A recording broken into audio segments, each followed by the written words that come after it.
164 సీట్లు తెచ్చుకుని ఈ ప్రభుత్వాన్ని సక్రమంగా పరిపాలించవలసిన మీరు చివరికి జగన్మోహన్ రెడ్డిని కట్టడి చేసే స్థాయికి ఎందుకు దిగజారిపోయారయ్యా?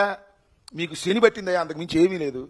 11 మంది శాసనసభ్యులు, పులివెందుల ఎమ్మెల్యే అని రోజు వాగేవాళ్ళు మీరు జగన్మోహన్ రెడ్డి గారు ఒక్క చోట పర్యటనకు వెళుతున్నాడు అంటే మీకు ఇదేగా?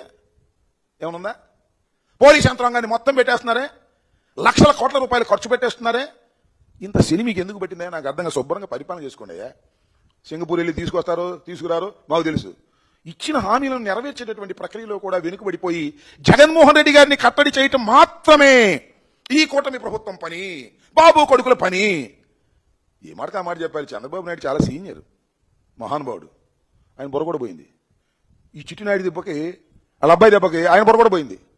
24 గంటలు ఇదే పని. జగన్మోహన్ రెడ్డి గారు ఎక్కడికి వెళ్తే అక్కడ జనం రాకుండా కాపలా కాద్దామని పోలీసుల్ని. ఏంది మీ కర్మ?